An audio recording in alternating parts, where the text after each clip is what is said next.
का वर बीजेपीचे नेते बसलेत म्हणून तुम्ही डायरेक्ट सोडताय का त्यांना? अशा पद्धतीने चालणार नाही. बाकीचे सगळे घुसूवरती. मग साधा प्रश्न, इथून सोडता का सर्वसामान्य माणसांना? तुम्ही विदाऊट टोकन सोडताय का? तुम्ही काय मला सांगता वरती गेलेत म्हणून? इथून सोडतात का मला पहिलं सांगा साहेब. सोडतात इथून टोकन सोबत एक व्यक्ती टोकन होतं नवनाथ बनकडे? नव्हतं. ऐकलं का सोडलं? कोण नवनाथ बन? तुम्हाला माहिती आहे कोण? मग जर दुसऱ्या नागरिकांना अडवतंय, नवनाथ बन कोण आहे? त्याला का नाही अडवलं? कलेक्टरांचा हे लागतो काय, जावही लागतो. फक्त बीजेपी वाल्यांचे चेहरे दिसले की वर सोडायचे. त्यांना विचारायचं नाही टोकन. बाकीचे दुसऱ्या पक्षाचे आले की टोकन बिकन सगळ्या प्रोसिजर काढायच्या. एक ठरवून गेम चालू आहे. विरोधकांचा प्रभाग रचनेमध्येच नेस्तनाबूत करायचे घाणेरडे प्रकार आहेत. माझं नाव योगेश चिले.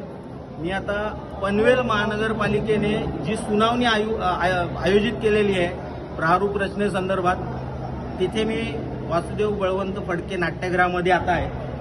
आणि इथे हे टेबल लावलेले आहेत. या टेबलवरती ज्यांनी हरकती घेतलेल्या आहेत त्यांची नावं आहेत.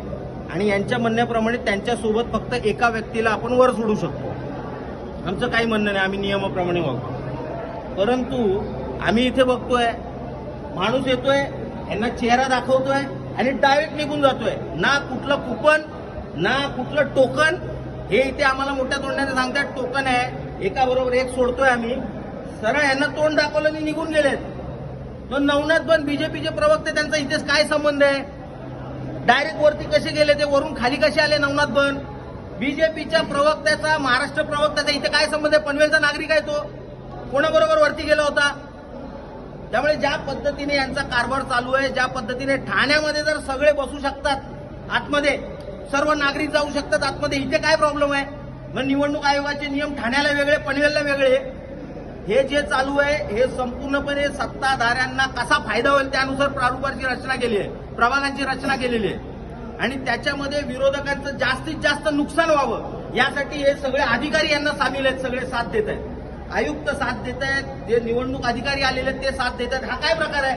माणूस येतोय, चेहरा दाखवतोय, निघून जातोय डायरेक्ट. आणि बाकीचे जे सर्वसामान्य नागरिक आहेत त्यांना थांबवून ठेवलं जात आहे. त्यामुळे हे जे ज्या पद्धतीने चालू आहे पनवेलमध्ये निवडणूक, मी तुम्हाला सांगतो पनवेलमधली निवडणूक ही पक्षपातीच होणार आहे. आणि जर सरकारला वाटतंय निवडणूक पक्षपाती होऊ नये, इथे पहिली चौकशी लावा एवढी माणसं गेली कशी वरती.